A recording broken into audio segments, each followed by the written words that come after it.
Hello दोस्तों। चंद्रपाल नाम का एक राजा था। जब उसकी सवारी निकलती थी तो बाजार में लोग लाइन लग जाते थे, खड़े रहकर उसका दर्शन करते थे। जहाँ किसी सुंदर लड़की पर उसकी नज़र पड़ती तब मंत्री को इशारा मिल जाता। रात्रि को वह लड़की उसके महल में पहुँचाई जाती थी। फिर भले किसी लड़की को या अथवा किसी दुल्हन को। एक गरीब लड़की जिसके पिता का मृत्यु हो गया था, उसकी माँ अनाज पीसकर अपना बेटी का पालन पोषण करती थी। वह समय भी कथा सुनाती और अपनी बेटी को भी सुनाया करती। हक और परिश्रम की कमाई और एकादशी का व्रत, इन सब के कारण लड़की का शरीर बड़ा सुगठित था और रूप लक्षण को मानो तो बहुत सुंदर था। उसका नाम था चंद्रकांता। सबके साथ चंद्रकांता भी राजा चंद्रपाल को देखने गई। चंद्रकांता का रूप लक्षण देखकर राजा चंद्रपाल ने अपने मंत्री को इशारा किया। मंत्री ने कहा, जो आज्ञा महाराज। मंत्री ने पता लगाया, जो पता चला कि उस कन्या का पिता नहीं है, माँ गरीब विधवा है। उसने सोचा यह काम तो सरलता से हो जाएगा। क्या पता था, चंद्रिका उसी भीड़ में लाइन में लगी राजा की सवारी देख रही थी। मंत्री ने राजा से कहा, राजन, लड़की को अकेले क्या लाना, उसकी माँ को भी साथ ले आए। महल के पास एक कमरे में रहेगी, झाड़ू पोछा करेगी, आटा पीस देगी, उनको केवल खाना दे देना। मंत्री ने चंद्रकांता की माँ को महल में नौकरी दिलवा दी। चंद्रकांता को जैसे कपड़े दिए वैसे ही कपड़े पहनकर तैयार होती है। मंत्री ने ऐसे वस्त्र भेजे और कहलवाया। राजा ने कहा, चंद्रकांता, ये वो कपड़े पहन कर आओ। सुना है कि तुम भजन अच्छा गाती हो, अतः हमारा मनोरंजन करो। यह सुनकर चंद्रकांता को धक्का लगा तो वह बूढ़ी दासी थी और ऐसे कुकर्मों के साथ देती थी। उनके चंद्रकांता को समझाया कि ये तो राजाधिकार चंद्रपाल है, राजा के महल में जाना तेरे लिए सौभाग्य की बात है। फिर उसने बातें कहकर चंद्रकांता को पटाया। चंद्रकांता कैसे कहती कि मैं भजन गाना नहीं जानती हूँ, मैं नहीं गाऊंगी, राज्य में रहती हूँ और महल के अंदर माँ काम करती है। माँ ने भी कहा, बेटी जा, यह वृद्धा कहती है तो जा। चंद्रकांता ने कहा, ठीक है, लेकिन कैसे भी करके ये बेशर्मी के वस्त्र पहनकर तो नहीं जाऊंगी। चंद्रकांता सीधे साधे वस्त्र पहनकर राजमहल में गई। उसे देखकर राजा को धक्का लगा, इसने मेरे भेजे हुए कपड़े नहीं पहने। दासी ने राजा से कहा, दूसरी बार समझाया, इस बार नहीं मानी। राजा ने कहा, आज तो हम केवल चंद्रकांता का गाना सुनेंगे। चंद्रकांता सीधे साधे कपड़ों में आई थी, फिर भी उसके शरीर का गठन और औज तेज बड़ा सुंदर लग रहा था। बदन का सारा रूप एक राजकुमारी जैसा लग रहा था। राजा भी चंद्रकांता के चेहरों को निहारे जा रहा था। चंद्रकांता ने मन ही मन प्रभु से प्रार्थना की, है प्रभु, अब तुम ही रक्षा करना। दासी ने चंद्रकांता से कहा, गाओ चंद्रकांता, संकोच ना करो, देर ना करो, राजा नाराज हो जाएंगे। गाओ। परमात्मा के स्मरण करके चंद्रकांता ने एक राग छेड़ा, अब तुम कब सुमरोगे राम, बलपन सब खेल गए, ओवन में काम साधो, कब सुमरोगे राम। भजन युक्त चंद्रकांता का हृदय तो राम रस से सरोबार हो गया, लेकिन राजा के रंग में भंग पड़ गया। वह हाथ मसलता ही रह गया। राजा बोला, ठीक है, फिर देखता हूँ। चंद्रकांता ने विदा ली। राजा ने मंत्रियों से सलाह ली और उपाय खोज लिया। अब होली आ रही है, होली पर इसको बुलाकर इसके सौंदर्य का पाल करेंगे। राजा ने होली पर चंद्रिका को फिर से वस्त्र भिजवाए और दासी से कहा, कैसे भी करके चंद्रिका को यही वस्त्र पहना कर लाना है। दासी ने पूरा जोर लगाया। माँ ने भी कहा, बेटी, भगवान तेरी रक्षा करेंगे, मुझे विश्वास है कि तू नीच कर्म करने वाली लड़कियों जैसा नहीं है। तू भगवान की गुरु की स्मृति रखना, भगवान तेरा कल्याण करेगा। महल में जाते समय इस बार चंद्रकांता ने कपड़े तो पहन लिए, लेकिन लाज ढकने के लिए ऊपर एक मोटी साल ओढ़ ली। उसे देखकर राजा को धक्का तो लगा, लेकिन सोचा, चलो कपड़े तो मेरे पहन आई है। राजा ऐसी वैसी युवतियों से होली खेलते खेलते चंद्रकांता की ओर आया और उसकी साल खींची। हे राम बोलती हुई चंद्रकांता वहाँ से भागी। भागते भागते माँ की गोद में आ गिरी। माँ, माँ, मेरी इज्जत खतरे में है। जो प्रजा का पालन है वही मेरे धर्म को नष्ट करना चाहता है। माँ बोली, बेटी, यह राजा है, आग लगे इस नौकरी को। इधर माँ और बेटी शोक मना रहे थे। उधर राजा बौखला गया कि मेरा अपमान, मैं देखता हूँ अब वह कैसे जीवित रहती है। उसने अपने एक खूंखार आदमी लालू को बुलवाया और कहा, लालू, तुझे चंद्रकांता का खत्म करना है। आज तक तुझे जिस जिस व्यक्ति को खत्म करने को कहा तू करके आया है। यह तो मेरे आगे मच्छर है। तू मेरा खास आदमी है, मैं तेरा मुंह मोतियों से भर दूंगा। कैसे भी करके चंद्रकांता को उसके राम के पास पहुंचा दे। दोस्तों, लालू ने सोचा चंद्रकांता रोज प्रभात के अंधेरे में साबरमती नदी में स्नान करने जाती है। नदी में गला दबोचा और काम खत्म। यह सोचकर जय साबरमती कर देंगे। लालू के लिए तो बाएं हाथ के लिए खेल था, लेकिन चंद्रकांता का इष्ट भी मजबूत था। जब व्यक्ति का इष्ट मजबूत होता है तो उसका अनिष्ट नहीं हो सकता। दोस्तों, वह लड़की फिर लालू सोचता है कि प्रभात के अंधेरे में वह साबरमती के किनारे जरा सा गला दबोचना है, बस छुरा मारने की ज़रूरत ही नहीं है। अगर चिल्लाई और ज़रूरत पड़ी तो गले में जरा सा छुरा भोकर जय साबरमती करके रवाना कर दूंगा।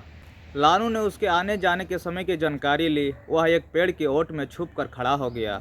ज्यों ही चंद्रकांता आई और लालू ने झपटना चाहा, त्यों ही उसके एक जगह पर दो चंद्रकांता दिखाई दी। ये क्या, दो कैसे? 3 से सारा सर्वेक्षण किया, आज 2 एक साथ।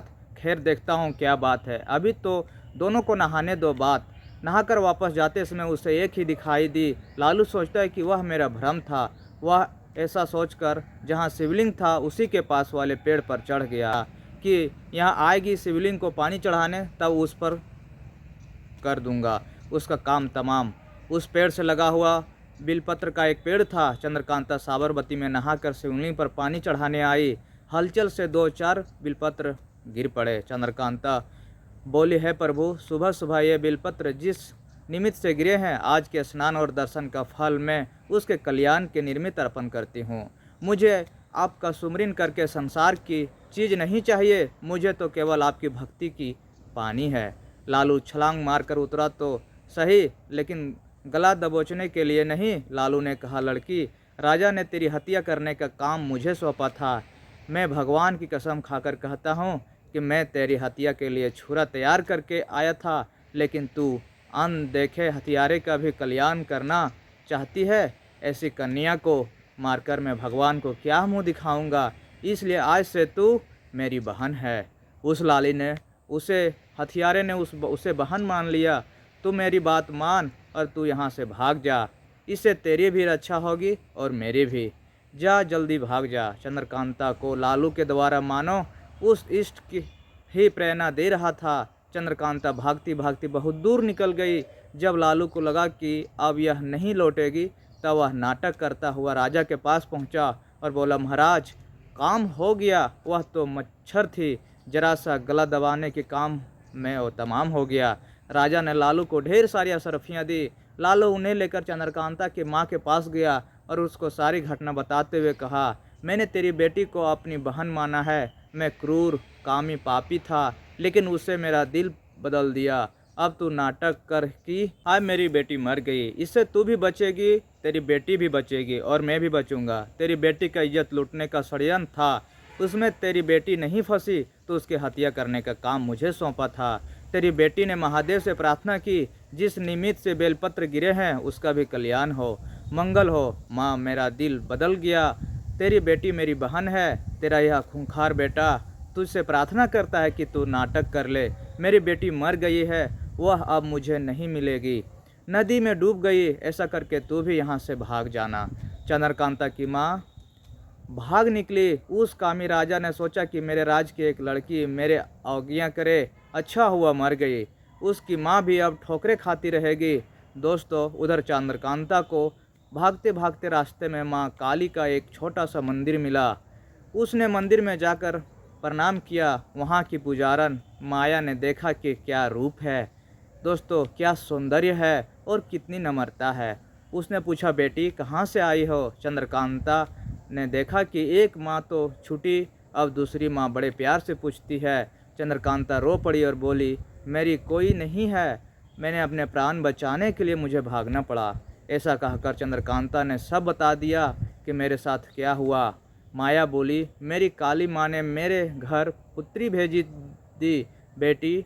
यह कहकर माया ने चंद्रकांता को गले लगा लिया और अपने पति को बताया। पति ने कहा, पुत्री की तरह इसका लालन पालन करो, इसकी रक्षा करना। अगर इसकी मर्जी होगी तो इसका विवाह करेंगे, नहीं तो यहीं रहकर भजन करे। दोस्तों, चंद्रकांता घर से भाग जाती है। जो भगवान के भजन करते हैं उसको विधन डालने से पाप लगता है। चंद्रकांता वहीं रहने लगी। वहाँ एक साधु आता था। साधु भी बड़ा विचित्र था। लोग उसे पागल बाबा कहते थे। पागल बाबा ने कन्या को देखा तो बोल पड़े, क्या अवन है, क्या सुंदर है। माया बोली, एक शिकंजे से निकलकर कहीं दूसरे माँ में ना फंस जाए। पागल बाबा, कहीं उसे ना फंसा दे। हे भगवान, इसकी रक्षा करना। स्त्री का सबसे बड़ा शत्रु है उसका सौंदर्य एवं श्रृंगार। उसकी अश्वानी चंद्रकांता श्रृंगार तो करती नहीं थी, साधारण भी नहीं थी, लेकिन सुंदर थी। माया ने अपने पति को बुलाकर कहा, देखो ये बाबा बार बार अपनी बेटी की तरफ देख रहा है। माया के पति ने भी देखा। बाबा ने लड़की को बुलाकर पूछा, क्या नाम है तेरा? वह बोली, चंद्रकांता। बाबा ने कहा, बहुत सुंदर हो। पुजारन और पुजारी घबराते। बाबा ने फिर कहा, बड़ी खूबसूरत है। माया के पति ने कहा, महाराज ये क्या है? आप तो संत आदमी हैं, तभी तो कहता हूँ कि बड़ी खूबसूरत है। मेरी होगी क्या? माया और उसका पति घबराए कि बाबा क्या कह रहे हैं। पागल बाबा कभी कुछ कहते हैं वह सत्य भी हो जाता है। इनसे बचकर रहना चाहिए। बाबा ने चंद्रकांता से फिर पूछा, तू मेरी होगी? चंद्रकांता बोली, बाबा मैं कुछ समझी नहीं।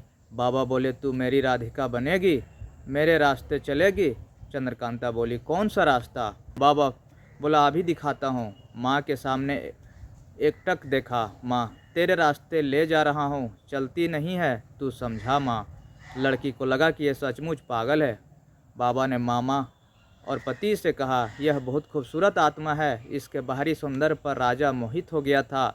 यह प्राण बचाकर आई है और बच पाई है। तुम्हारी बेटी है तो मेरी भी बेटी है। तुम चिंता ना करो। इसको घर पर अलग कमरे में रहने दो। उस कमरे में और कोई ना जाए। इसकी थोड़ी साधना होने दो, फिर देखो क्या क्या होता है।